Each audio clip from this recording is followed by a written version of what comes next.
الحمد لله نحمده ونستعينه ونستغفره ونؤمن به ونتوكل عليه ونعوذ بالله من شرور أنفسنا ومن سيئات أعمالنا من يهده الله فلا مضل له ومن يضلله فلا هادي له ونشهد أن لا إله إلا الله وحده لا شريك له ونشهد أن سيدنا ومولانا محمدا عبده ورسوله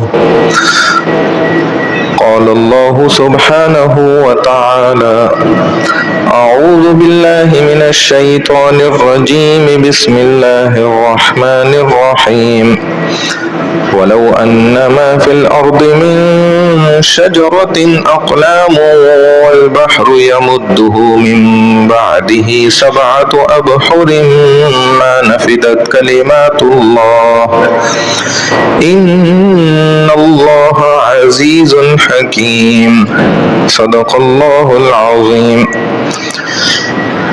حضور صلی اللہ تعالی علیہ وسلم کی سیرت طیبہ، سیرت طاہرہ، سیرت مبارکہ کا ذکر چل رہا ہے تو اس کی ایسی زبردست شان ہے کہ ساری زندگی ہم آپ کی تعریفوں کو بیان کریں تو حضور کی تعریفیں اتنی ہیں کہ ہم اس کا احاطہ نہیں کر سکتے. جیسے یہ آیت میں نے تلاوت کی ہے نا، تو اب یہ سلسلہ ہمارا نمبر 100 یعنی کہ تیسرا شروع ہو رہا ہے، حالات آگے بڑھ رہے ہیں. اب یہاں اللہ قرآن میں بھی فرماتے ہیں کہ اگر جتنے زمین میں تمہیں درخت نظر آتے ہیں ان کے تم سب درختوں کے قلم بنا لو، اور جتنے تمہیں سمندر نظر آتے ہیں ان کی تم سیاہی بنا لو، 7 سمندر کی. ما نفدت کلمات اللہ، آدم سے لے کر آخری انسان تک اللہ کی تعریفوں کو لکھتے رہو یہاں تک کہ دنیا کی اپنی زندگی بھی مکمل ہو جائے، ان سارے انسانوں کی اپنی زندگی مکمل ہو جائے. ما نفدت کلمات اللہ، اللہ کی تعریفوں کے کلمات کو لکھ ہی نہیں سکتے. بالکل اسی طرح رسول اللہ صلی اللہ علیہ وسلم کی سیرت مبارکہ ہے. ہم سارے کے سارے درختوں کے قلم بنا لیں اور سمندروں کی سیاہیاں بنا لیں، آدم علیہ السلام سے لے کر آخری قیامت تک آنے والا انسان رسول اللہ صلی اللہ علیہ وسلم کی تعریفوں کو لکھنا شروع کرے تو ہمارا یہ عقیدہ ہے کہ حضور صلی اللہ علیہ وسلم کی تعریفوں کو پورا نہیں کر سکتا. یہ ہمارا عقیدہ ہے. اللہ سبحانہ و تعالی نے 1,20,000 پیغمبر انبیاء علیہ السلام کم و بیش اس کائنات میں مبعوث فرمائے، بھیجے. ان تمام پیغمبر رسولوں میں سے 313 رسول اللہ پاک نے مخصوص کیے، خاص طور پر بنائے، وہ اسپیشل رسول تھے. پھر اس کے بعد بعض اولو الامر اللہ نے بنائے. اولو الامر رسول وہ چند گنتی کے. اب ان میں سے بھی اللہ پاک نے سیدنا رسول اللہ صلی اللہ علیہ وسلم کو چنا، خاص انداز سے آپ کا چناؤ ہوا. اب آپ کے حالات ہیں جو ہم بیان کر رہے ہیں. سب سے پہلے حضور صلی اللہ علیہ وسلم کی ولادت سے قبل کے حالات، آپ صلی اللہ علیہ وسلم کی ولادت مبارکہ کے احوال، آپ صلی اللہ علیہ وسلم کی ولادت سے پہلے کی علامات نشانیاں، آپ صلی اللہ علیہ وسلم کی ولادت سے پہلے کے مبشرات خوشخبریاں، آپ صلی اللہ علیہ وسلم کی ولادت کے وقت کے حالات، آپ صلی اللہ علیہ وسلم کا رضا یعنی کہ رضاعت دودھ پلائی، پھر آپ صلی اللہ علیہ وسلم کا بچپن، پھر آپ کی جوانی، پھر آپ کی ازواج مطہرات سے نکاح، پھر آپ صلی اللہ علیہ وسلم کی بعثت، پھر نزول قرآن، پھر آپ صلی اللہ علیہ وسلم کی مکی زندگی، پھر آپ صلی اللہ علیہ وسلم کی مدنی زندگی، پھر آپ صلی اللہ علیہ وسلم کی ہجرت،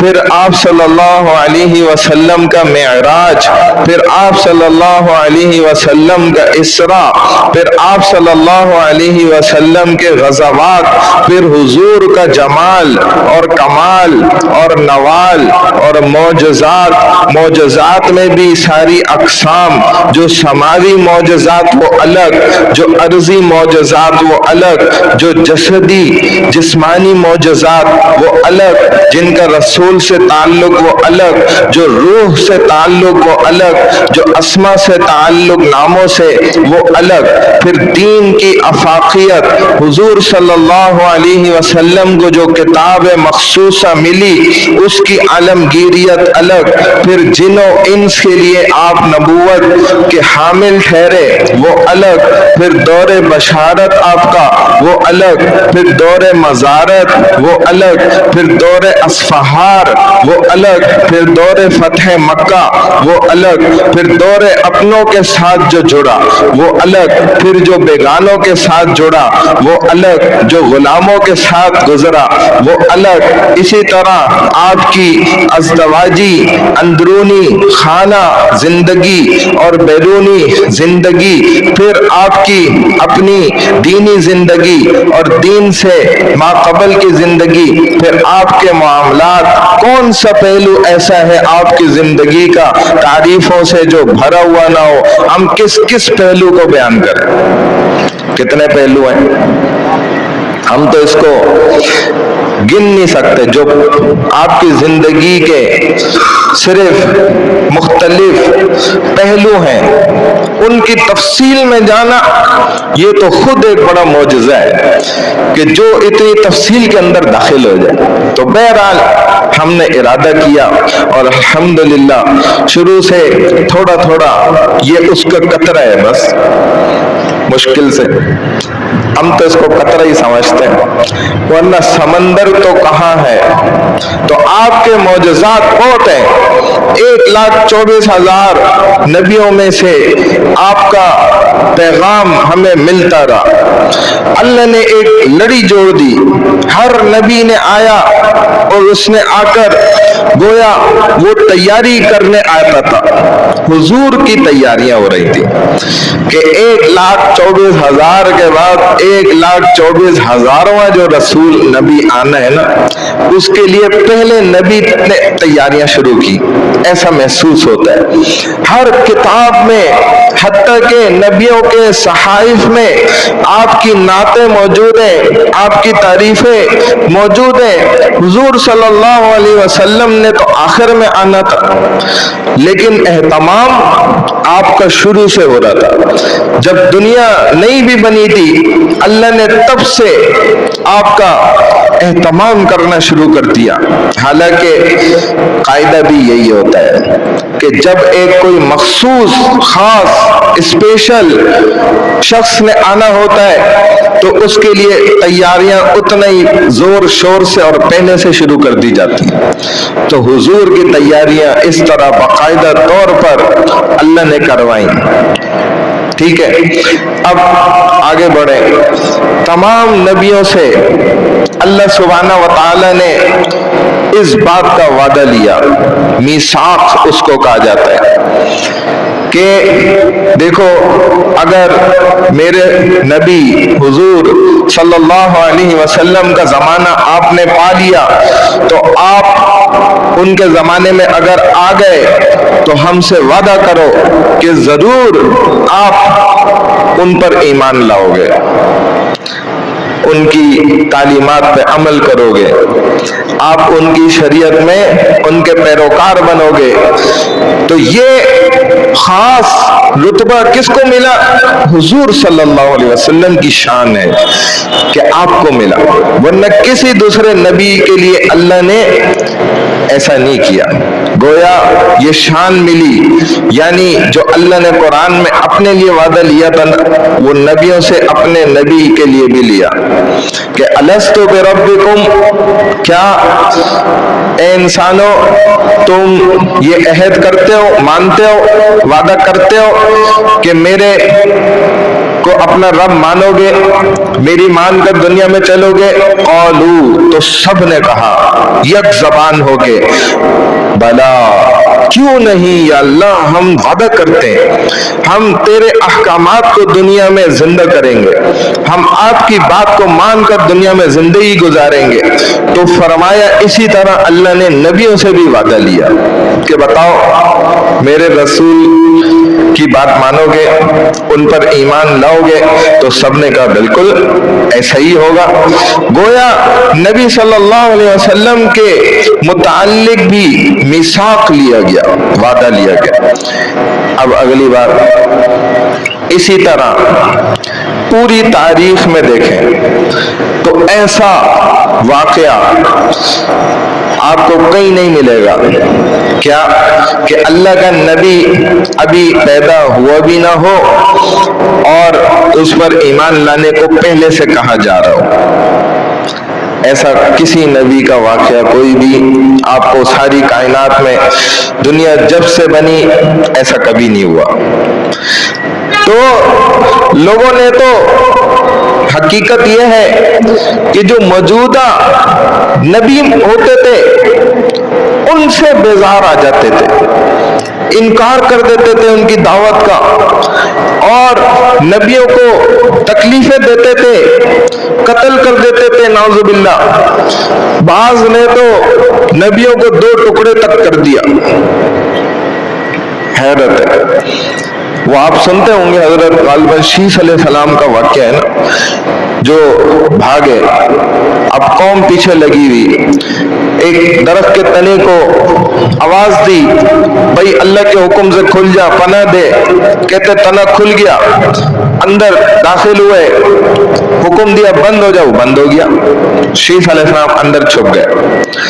اب قوم آ گئی، کرتا باہر رہ گیا، دیکھ لیا، اچھا اس کے اندر چھپے ہیں، چلو بھائی آرا لے آؤ، لے آئے آرا، اب اوپر سے کاٹنا شروع کیا تنے کو، اور کٹتے کٹتے سر تک جب آرا پہنچ گیا تو اللہ سے دعا کر رہے ہیں۔ اللہ نے کہا بھائی نبوت چاہیے یا زندگی چاہیے؟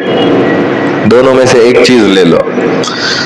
تو قربان جائیں نبیوں کی نبوت پر، فرمانے لگے بس ٹھیک ہے نبی صحیح ہے، نبوت ہی چاہیے۔ تو بس 2 ٹکڑے ہو گئے اوپر سے نیچے تک، قوم نے 2 ٹکڑے کر دیے، لیکن نبوت نہیں چھوڑی کیونکہ اللہ دے چکے تھے نا پہلے ہی، تو نبوت کا مرتبہ جانتے تھے۔ تو ایسا تک انہوں نے قوموں نے کیا ہے، اور ادھر کیا ہے کہ حضور صلی اللہ علیہ وسلم کو ابھی بعثت نہیں ملی، نبوت پیدائش کچھ نہیں ہوا ہے، ابھی حضور صلی اللہ علیہ وسلم اس دنیا میں تشریف نہیں لائے، لیکن اس وقت طبا یمن کا ایک یہ رتبہ ہے، طبا جو یمن کے بادشاہ ہوا کرتے تھے نا، ان کو کہا جاتا تھا، یہ ایک ان کا لقب ہوتا ہے طبا۔ تو جو یہ بادشاہ گزرا ہے جس نے حضور صلی اللہ علیہ وسلم کی سیرت کا، کتب کا سابقہ جو موجود تھی ان کو پڑھا، اس کا مطالعہ کیا، اور سرزمین مکہ مدینہ یہاں سے وہ گزرا، ان کے حالات اس نے دیکھے، یہاں کے مناظر کو اس نے اپنی آنکھوں سے اندازہ لگایا، یہ دیکھنے کے لیے کہ جو میں نے ساری سیرت رسول اللہ صلی اللہ علیہ وسلم کی پڑھی ہے وہ یہاں کے حالات کے مطابق کیسے؟ تو حیران رہ گیا جب اس نے اس ساری پڑھی ہوئی سیرت کا تقابل کیا وہاں سرزمین مکہ اور مدینہ کے حالات کو دیکھتے ہوئے، تو بالکل ایک جیسا اس نے پایا۔ اور پھر اس نے تبع نے ایک خط لکھا، اپنی سلطنت میں، ملک میں، اپنی شاہی میں ایک فرمان لکھا خط نما، اور اس کو وہاں پر محفوظ کروا دیا، جمع کروا دیا۔ اس کو اس نے حکم کیا کہ یہ میری امانت ہے، اس کی تم لوگوں نے حفاظت کرنی ہے، ہر اگلی آنے والی نسل کو حفاظت کا ذمہ دار بنا کے امانتاً ان کے پاس رکھوانا ہے، محفوظ کر کے۔ اور جب وہ سرکار دو عالم صلی اللہ علیہ وسلم اللہ کے نبی اگر میری زندگی میں ہی پیدا ہو گئے، میرے سامنے ہی آ گئے تو میں خود مل لوں گا، لیکن اگر میرے بعد آئے تو میرا خط رسول اللہ صلی اللہ علیہ وسلم کو پیش کیا جائے۔ بتائیں، ایسی مثال کہیں نہیں ملتی کہ کوئی وقت کا بادشاہ کسی نبی کے لیے خط لکھ رہا ہو اور کہہ رہا ہو کہ میں اس نبی پر پورا یہ خط لکھ رہا ہوں، وہ خط بھی میں سناتا ہوں آپ کو، کہ اسے نبی کو میرا خط دینا، میں ان کے آنے سے پہلے ان پر ایمان لاتا ہوں۔ دیکھیں، لوگ تو نبی آ گئے ان پر ایمان نہیں لاتے تھے، اور یہ ایسے اللہ کے لاڈلے نبی جبکہ ابھی حضور صلی اللہ علیہ وسلم پیدا بھی نہیں ہوئے تو یہ خط لکھ رہے ہیں، اور امانت کے طور پہ، یعنی کہ یوں سمجھ لیں کہ سیاسی انداز سے بھی، ریاستی انداز پہ بھی اس کو محفوظ کروا رہا ہے امانتاً خاص طور پہ، اور لکھتا ہے خط میں کہ میں تبع یمن ہوں، اور اس بات کے لیے خط لکھ رہا ہوں کہ اگر اللہ نے آپ صلی اللہ علیہ وسلم کو میری زندگی میں پیدا کیا تو میں آپ کا وزیر بنوں گا، میں آپ کا معاون بنوں گا، میں آپ کا ساتھی بنوں گا، جبکہ یہ کیا ہے، یمن کا بادشاہ تھا، لیکن اس نے یہ بات کی۔ جیسے ہم روم کے بادشاہوں کا لقب وہ قیصر جانتے ہیں، ان کو قیصر کہا جاتا تھا، اور اسی طرح فارس کے جو بادشاہ ہوتے تھے ان کا لقب اسرا ہوتا تھا، ان کو اسرا کہتے تھے۔ مصر کے بادشاہوں کا لقب فرعونہ ہوتا تھا، جیسے فرعون بھی فرعونہ سے ہی تھا، اور حبشہ کے بادشاہوں کا لقب نجاشی ہوتا تھا۔ ایسے ہی یمن کے بادشاہوں کا لقب کیا تھا، تبع، ان کو تبع کہتے تھے۔ ان کے ہاں تبع اول، تبع ثانی، تبع ثالث، تبع چہارم، یہ سلسلہ چلتا تھا۔ تو اس نے کہا اگر حضور صلی اللہ علیہ وسلم میری زندگی میں آ گئے تو میں آپ پر ایمان لاؤں گا، اور اگر آپ بعد میں پیدا ہوئے تو میں آپ پر پہلے ہی ایمان لا چکا ہوں۔ یہ بات باقاعدہ اس میں لکھوائی۔ اس سے اندازہ کریں کہ پوری تاریخ انسانیت میں ایسی مثال ہمیں نہیں ملتی کہ نبی آنے سے پہلے ان پر ایمان لایا جا رہا ہے، شاہی فرمان لکھ کر باقاعدہ جمع کروائے جا رہے ہیں۔ اللہ اکبر، یہ مثالیں اس لاڈلے نبی کی ہیں، الحمدللہ۔ اب یہ بات صرف ہمیں سیرت مصطفیٰ صلی اللہ علیہ وسلم میں ہی پتہ چلتی ہے، اور ایک یہ بات بھی ہے کہ کہیں ہمیں دوسری جگہ یہ بات نہیں پتہ چلتی۔ وہ کیا بات ہے کہ ابھی پیدا بھی نہ ہوا ہو اور بڑے بڑے سلاطین، بڑے بڑے بادشاہ اور بڑے بڑے جو ہے شہنشاہ اور بڑے بڑے جو ہے مختلف مذاہب کے پیشوا، یہ گرجا گھروں کے پیشوا سلاطین ان کو پہلے سے ہی جانتے ہوں، حضور صلی اللہ علیہ وسلم یعنی کہ جو ابھی آئے ہی نہیں اس کو پہلے سے جان جائے. تو کہتے ہیں کہ ابھی تو آپ پیدا بھی نہیں ہوئے تھے، اور اس کا اعتراف کیسے کیا گیا؟ پتہ چلا شعبہ ابن مغیرہ سے، وہ بھی فرماتے ہیں. جبیر ابن مطعم وہ بھی فرماتے ہیں. ہاشم ابن عبداللہ وہ بھی فرماتے ہیں. تو شعبہ ابن مغیرہ، ویسے تو اس سے کئی گنا زیادہ راوی موجود ہیں جنہوں نے یہ باتیں حقیقتاً بیان کری، لیکن ایک کی مثال دیتا ہوں. جیسے شعبہ ابن مغیرہ کہتے ہیں، فرماتے ہیں کہ ہاشم بن عبداللہ نے بھی کہ ہم نے جو متوس تھا اس کے پاس، شہنشاہ اسکندریہ اس کے پاس، جبیر ابن مطعم کہتے ہیں بہت بڑے گرجا گھر میں میرا ایک راہب سے ملنا ہوا، میری ملاقات ہوئی، میں اس کے پاس گیا تو اس نے مجھ سے یہ بات پوچھی کہ یہ بتاؤ تم کہاں کے رہنے والے ہو؟ تو میں نے اسے کہا کہ میں تو سرزمین مکہ کا رہنے والا ہوں. تو کہنے لگا آپ سے میں نے ایک بہت ضروری بات کرنی ہے، آپ میرے ساتھ میرے گرجے میں چلے. تو وہ راہب کے ساتھ اس کے گرجے میں چلے گئے. کہتے ہیں گرجے میں داخل ہوئے تو ایک جگہ پہ لے گیا، وہاں پر اس نے کچھ کھانے کھولے جیسے ہمارے کھانے بنے ہوئے.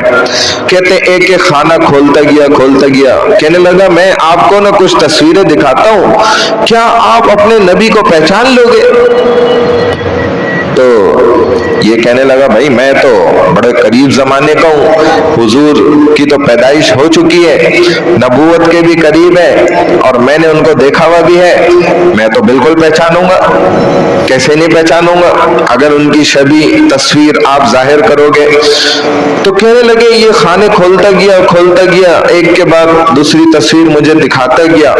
آخر کار اس نے مجھے ایک خاکہ دکھایا، وہ دیکھتے ہی میں نے پہچان لیا اور کہا کہ بالکل یہی ہے حضور. اب کہتا ہے کہ تم نے سچ کہا، کیونکہ حضور صلی اللہ علیہ وسلم کی سیرت، آپ کا زندگی کے حالات، آپ کا جسم مبارک، آپ کے سارے انداز ہمارے بڑوں نے پہلے ہی پڑھے لکھے ہوئے اچھی طرح.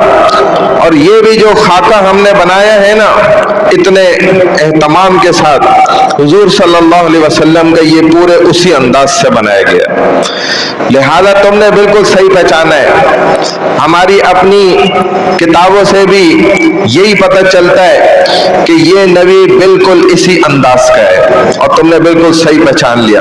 تو اتنا اہتمام حضور صلی اللہ علیہ وسلم کا تھا، صرف قرآن میں نہیں بلکہ ان باتوں کا ذکر جو میں ساری کر رہا ہوں نا، تورات سے بھی ہمیں پتہ چلتا ہے، اور قرآن نے اس کی طرف اشارہ بھی کیا ہے.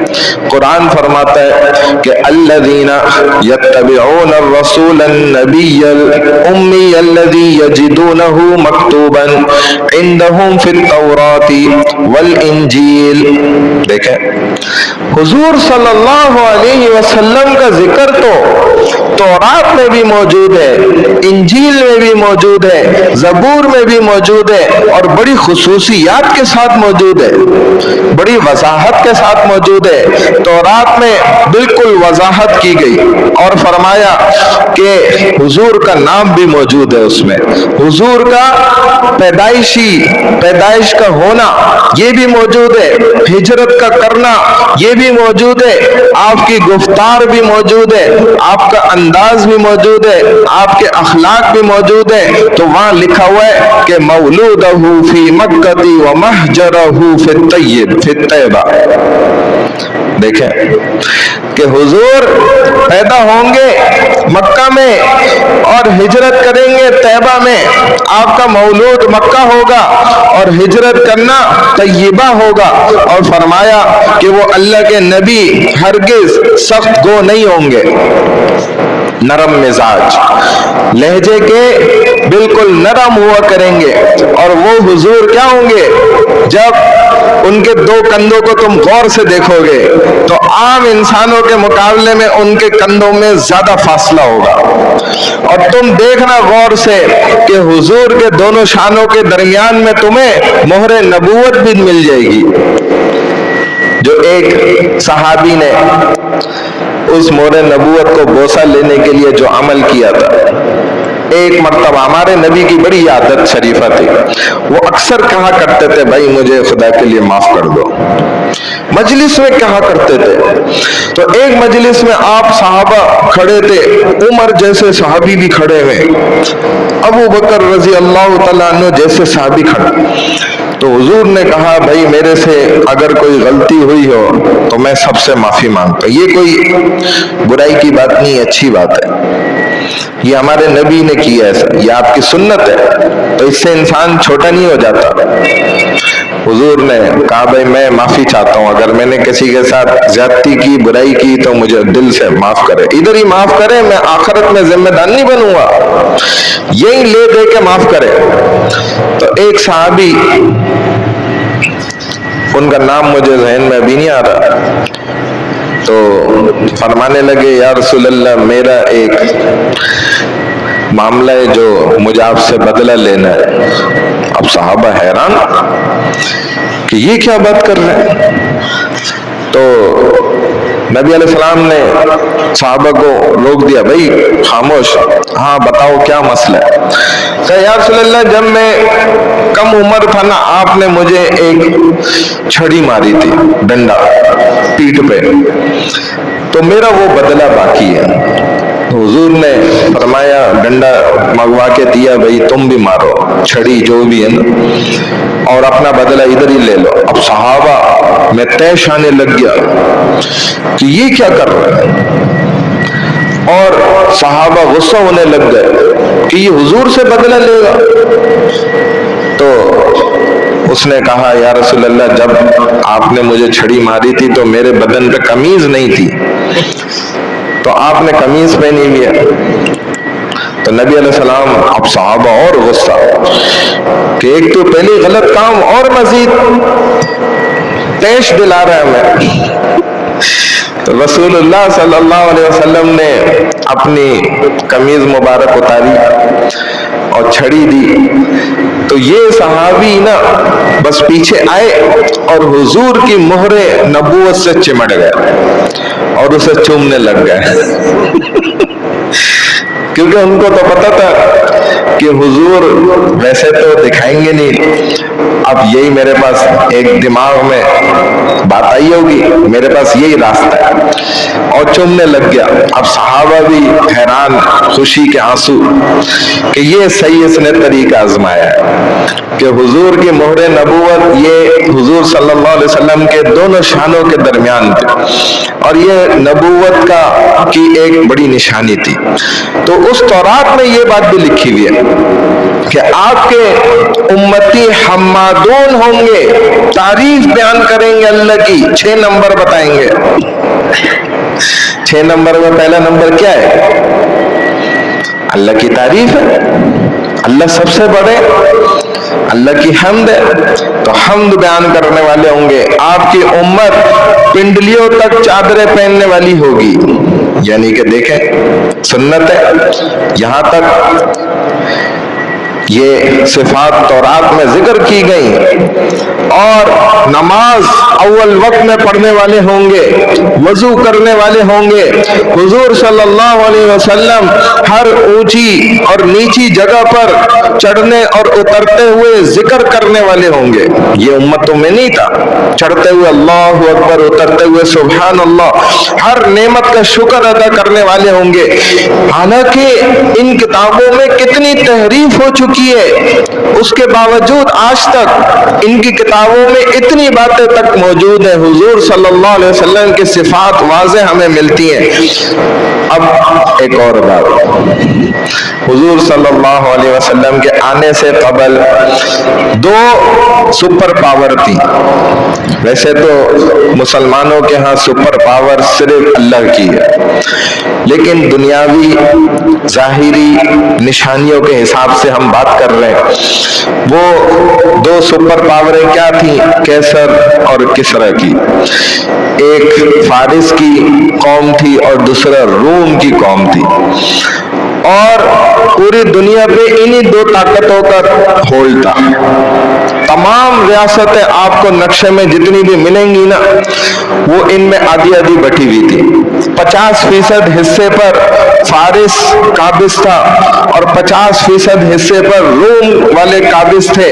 لیکن بڑی حیرت کی بات میں آپ کو بتانے لگا ہوں کہ اس وقت بھی ایسی طاقتیں دنیا میں ہونے کے باوجود بھی جو دنیا کے پورے حصے پر دونوں طاقتیں مل کر آدھا آدھا قبضہ کنٹرول کر کے سپر پاور بن کے بیٹھی ہوئی تھی، اللہ نے تب بھی اس وقت بھی سرزمین عرب کو، مکہ اور مدینہ کو ان سے بچایا ہوا تھا۔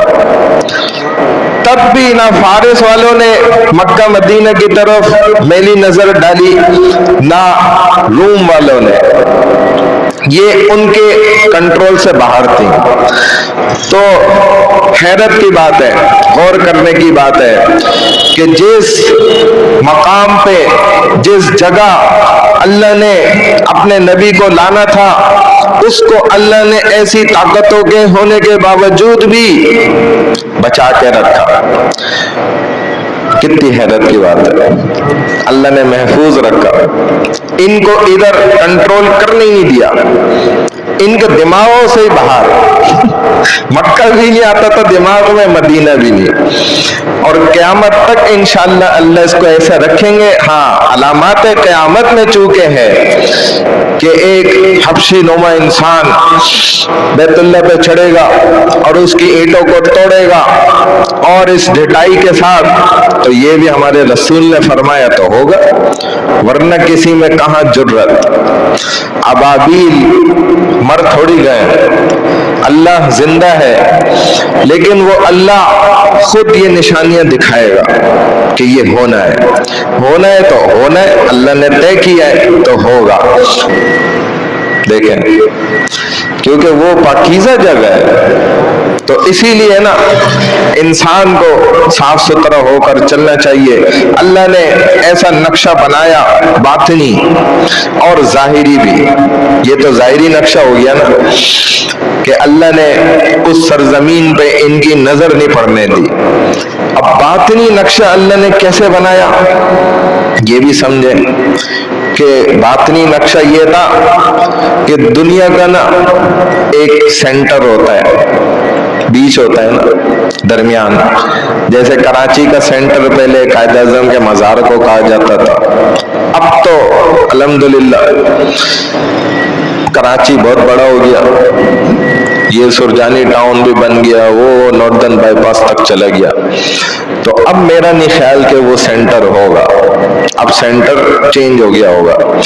لیکن جو اللہ نے بیت اللہ بنایا ہے نا، یہ پوری کائنات کا سینٹر ہے، درمیان ہے، اور ادھر اللہ کے گھر پر ساری رحمتیں اور برکتیں اترتی ہیں اور وہ آگے تک پھیلتی ہیں، پوری کائنات میں یہاں سے ان کا پھیلنا ہوتا ہے۔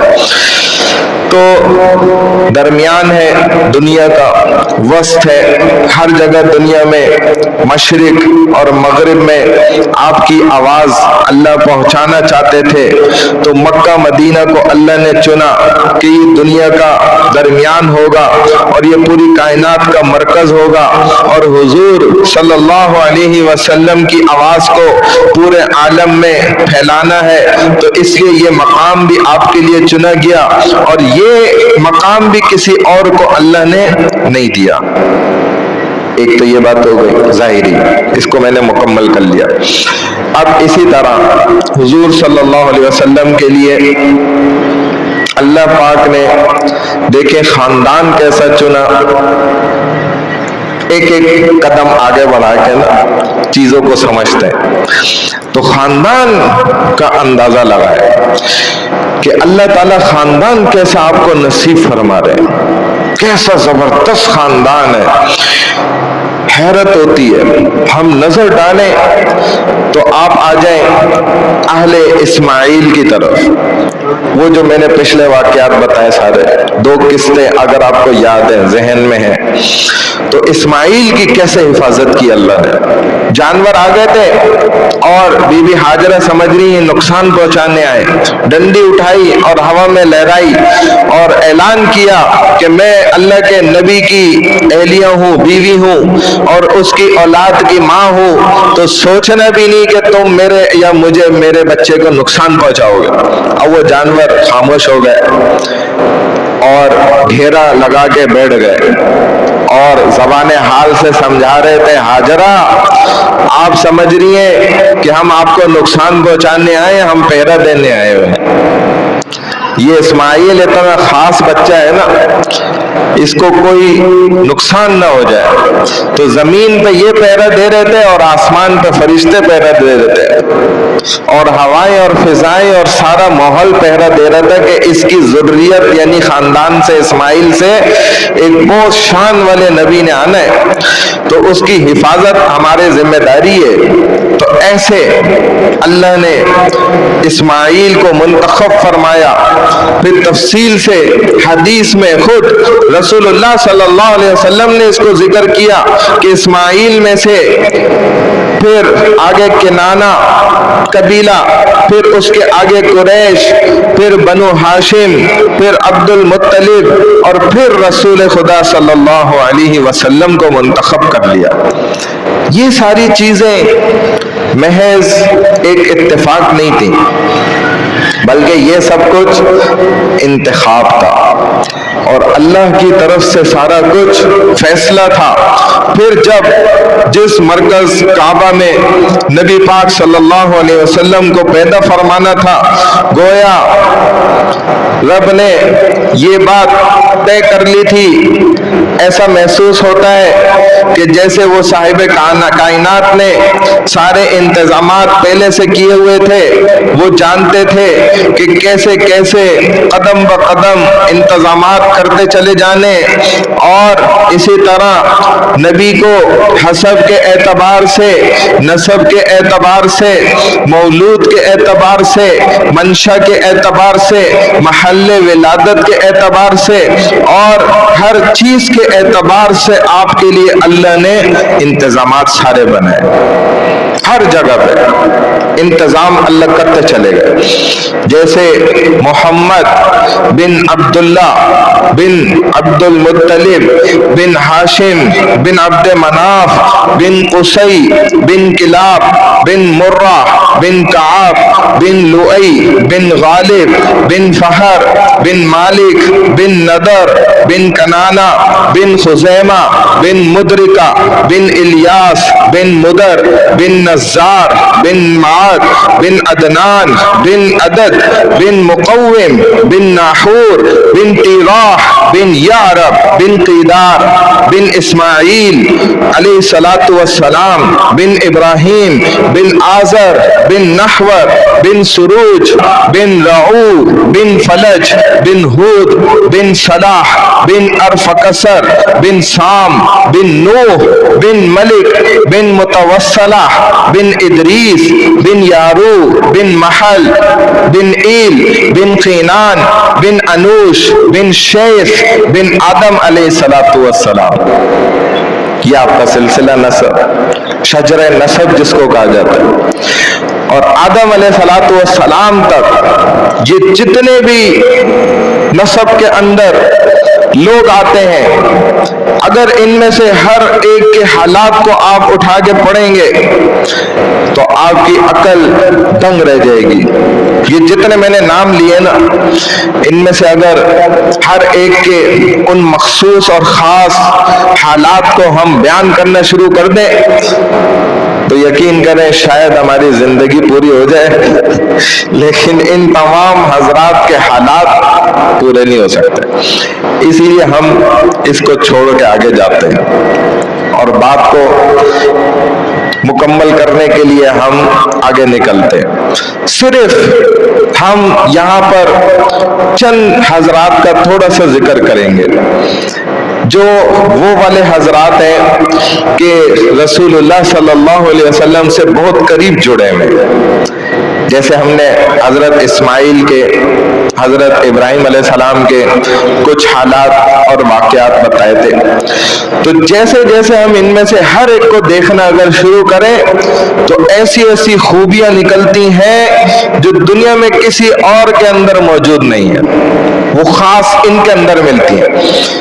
اگر ہم اس کو بیان کریں گے تو وقت سارا ادھر چلا جائے گا، تفصیل لمبی ہے، تو ہم آگے نکلتے ہیں، قریب والوں کو دیکھتے ہیں۔ مثال کے طور پہ آپ کے دادا عبد المطلب، اور یہ آخری بات ہے، تو حضرت عبد المطلب تھے، ان کا اصل نام عبد المطلب نہیں تھا، بلکہ کہتے ہیں شیبہ ان کا اصل نام تھا۔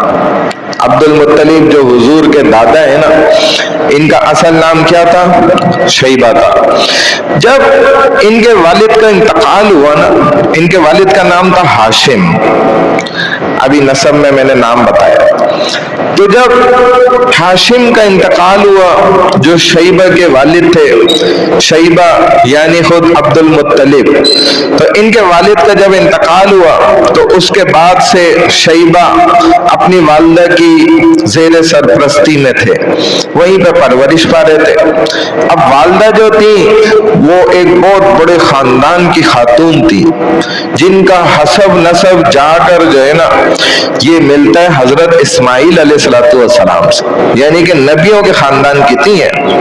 ایسے دور میں بھی، زمانے جاہلیت میں بھی وہ تو چل رہا تھا نا سلسلہ، تو اللہ نے کیسے چن چن کے ماشاءاللہ رشتے جوڑے ہیں، اور یہ اسماعیل کے خاندان سے تھی والدہ، اور حسب نسب پیسے والی، ان کی تربیت میں تھے۔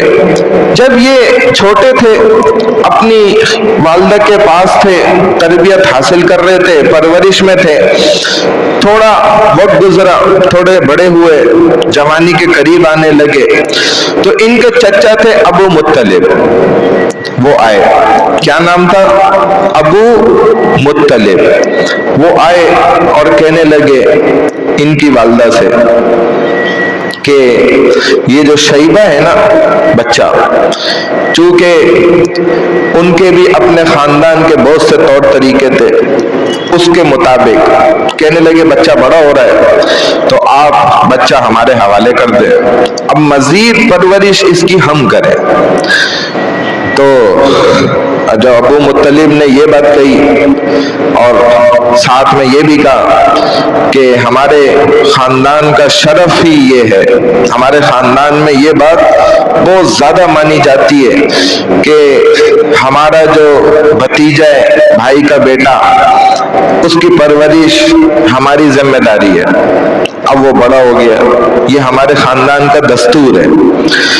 تو والدہ ان کی کہنے لگی کہ بھائی اگر آپ اس کو لے جاؤ گے تو آپ اس کو کہاں پالو گے، چھوڑ دو، میں اس کو رکھتی ہوں، جوانی بھی یہیں گزرے اس کی، میرا اپنی سگی اولاد ہے۔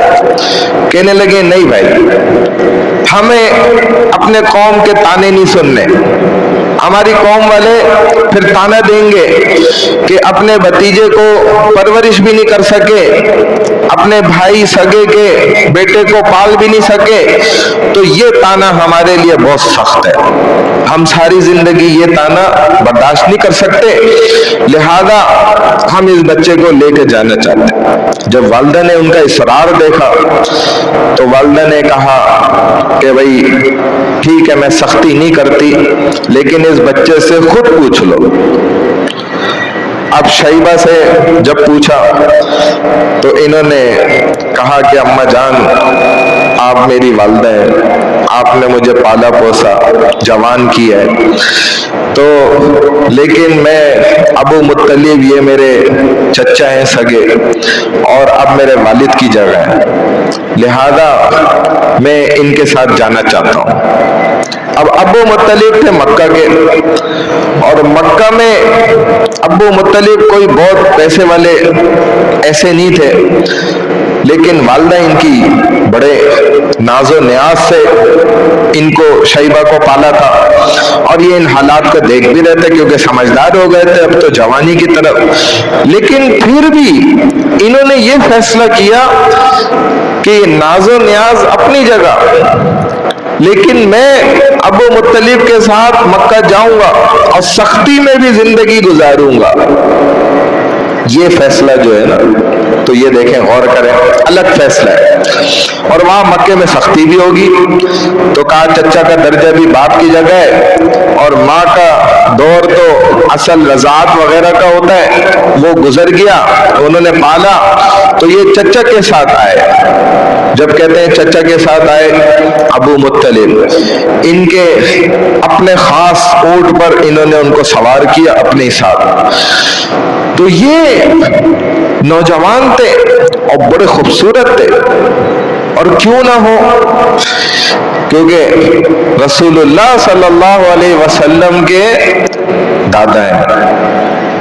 اللہ نے چن چن کے نبوت کو نکالا ہے، جس نسل سے آئے نا، تو یہ کہتے ہیں یہ چچا، یہ جو ان کے تھے نا شیبہ دادا حضور صلی اللہ علیہ وسلم کے، یہ بڑے خوبصورت تھے۔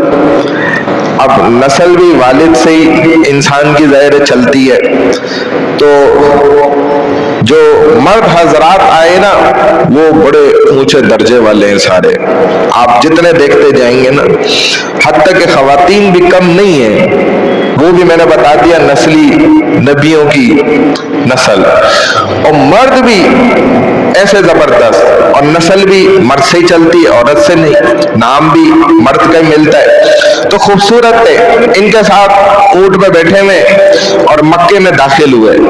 اب اس وقت کا جو دور تھا نا مکے کا، لوگ کیا کرتے تھے، وہ غلاموں کو خریدتے تھے، غلاموں کا دور تھا، ایک سے ایک لوگوں کے پاس غلام ہوا کرتے تھے، کم عمر نوجوان، جس کے پاس سفید رنگ کا غلام ہوتا تھا وہ اس کی تعریفیں کرتا تھا، اشعار بولتا تھا، جس کے پاس تیز دم غلام ہوتا تھا، تیز دوڑنے والا، وہ اس کی تعریفیں کرتا تھا، جس کے پاس خوبصورت غلام ہوتا تھا وہ اس کی تعریفیں کرتا تھا۔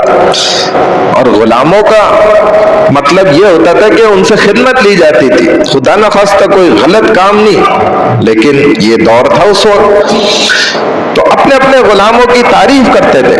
جب مکہ والے ان کو دیکھا تو کیا کہنے لگ گئے کہ عبد المطلب آ گیا، آوازیں لگا رہے، کیا کہہ رہے کہ بھائی ابو مطلب تھے نا یہ، تو یہ کیا لے کر آ گئے، عبد المطلب لے آئے، یعنی مطلب کا غلام آ گیا۔ مطلب نے بھی اس کا مطلب ہے غلام خرید لیا۔ سب یہی آوازیں لگا رہے، چونکہ اتنے خوبصورت تھے تو سب کی نظریں ٹک گئیں، اور سارے کیا بولنے لگ گئے، سب کہہ رہے ہیں کہ بھائی عبد المطلب آ گئے، عبد المطلب آ گئے، تو مطلب کا غلام آ گیا۔ تو یہاں عبد المطلب یہ نام مشہور ہو گیا اور شیبہ نام کسی نے پوچھا ہی نہیں، سب کہنے لگ گئے بھائی عبد المطلب آ گئے، عبد المطلب، اسی نوجوان کو عبد المطلب آ گئے، نام ختم ہو گیا۔